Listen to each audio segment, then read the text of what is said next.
రామకృష్ణ గారికి ఈ ప్రశ్న వేసిన దానికి ప్రత్యేకించి ధన్యవాదాలు తెలుపుతున్నాను సార్. ఎందుకంటే ఫ్యాక్ట్స్ తెలియాలి సార్ ప్రజలందరికీ కూడా, స్టేట్లో ఏమవుతోంది, ఏం జరిగింది దీని గురించి.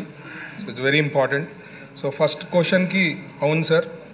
రెండో ప్రశ్న వచ్చి ఆ కంపెనీ వచ్చి ఆర్సిలర్ మిత్తల్ నిపాన్ స్టీల్ వాళ్ళు 2 phases ప్లాంట్ పెట్టబోతున్నారు సార్ అనకాపల్లి డిస్ట్రిక్ట్లో.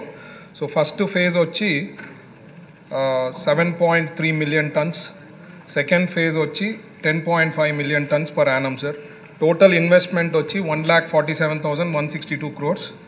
ఫస్ట్ ఫేజ్లో 61,780 crores, సెకండ్ ఫేజ్లో 85,382 crores సార్. ఇది దాదాపు 1,00,000 మందికి ఉద్యోగాలు వచ్చేదానికి అవకాశం ఉంది సార్. సో దీని వెనుక the total credit goes to Lokesh గారు సార్. ఎందుకంటానంటే 2018లో డావోస్లో వరల్డ్ ఎకనామిక్ ఫోరంలో అప్పుడు ఆదిత్య మిట్టల్ గారిని కలచడం జరిగింది. అప్పుడు డిస్కషన్ జరిగినప్పుడు ప్లాంట్ పెట్టే విషయంలో డిస్కస్ చేసినప్పుడు వాళ్ళ అప్పుడు ఆలోచన ఒరిస్సాకు పోవాలనేది ఆలోచన ఉండింది సార్. ఆబ్వియస్లీ 2019లో మన గవర్నమెంట్ వెళ్ళిపోయింది. అప్పుడు ట్రై చేశారు కన్విన్స్ చేసేకి, that didn't happen. So government వెళ్ళిపోయింది. ఒరిస్సాలో 5 years ట్రై చేయడం జరిగింది. Nothing happened there sir.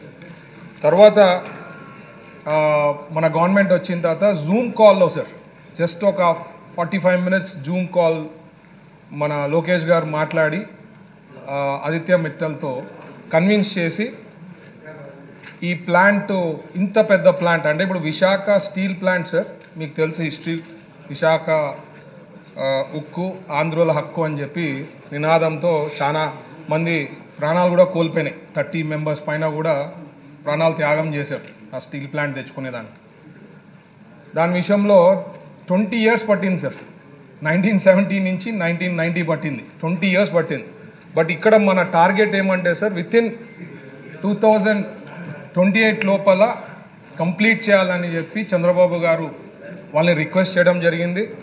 So దాని తగ్గట్టుగా వీఆర్ ఏబుల్ టు డూ, అంటే వాళ్ళ ఆస్క్స్ ఉంటాయి కదా సార్, ఇన్సెంటివ్స్. ఇప్పుడు ఇన్సెంటివ్స్ అనేది అన్ని రాష్ట్రాలు ఇస్తున్నాయి సార్. మీరు 90sలో అయితే only few states like Andhra Pradesh, CEO of Andhra Pradesh అని చెప్పి చంద్రబాబు గారు ఉండే వాళ్ళు. కానీ ఇప్పుడు కాంపిటీషన్ ఈజ్ హెవీ. ఇక్కడ మన దగ్గర తీసుకోపోతారు, మన దగ్గర ఏం తెలుసుకుంటారు, మరి వేరే స్టేట్ పోతారు సార్.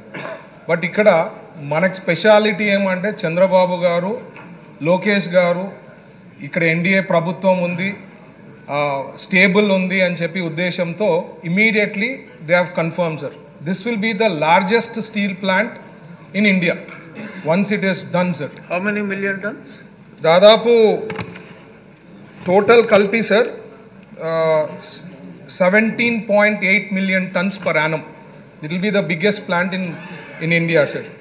సో నేను చెప్పేది ఏమంటే సార్, వరల్డ్ ఎకనామిక్ ఫోరంలో మొన్న కూడా జరిగినప్పుడు we have pitched in the best sir. ఇండియాలో మన వరల్డ్ ఎకనామిక్ ఫోరంలో మన ఆంధ్రప్రదేశ్ చంద్రబాబు గారు, లోకేష్ గారు, నేను బైలేటరల్ మీటింగ్స్, లేకపోతే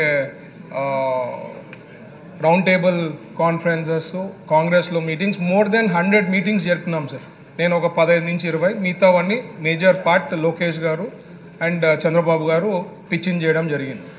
సో బేసిక్లీ నేను చెప్పేది సార్, మొన్న వరల్డ్ ఎకనామిక్ ఫోరంలో కూడా ద బెస్ట్ స్టేట్ ఎవరైతే బాగా చేయగలిగినారనేది మన ఆంధ్రప్రదేశ్కే ఉంది సార్. సో ఇట్లాంటి ప్లాంట్స్ మనకు వస్తుంది అంటే the total credit goes to Chandrababu గారు, లోకేష్ గారు sir. And this plant will give lot of employment. ఇది కాక మీరు BPCL ప్లాంట్ కూడా సార్, యాక్చువల్గా మీకు ఐడియా ఉంటుంది, 2015-16లోనే ప్లాంట్ అంటే అప్పుడే డిస్కషన్స్ జరిగింది. 10 ఏళ్ళు ఏం జరగలేదు.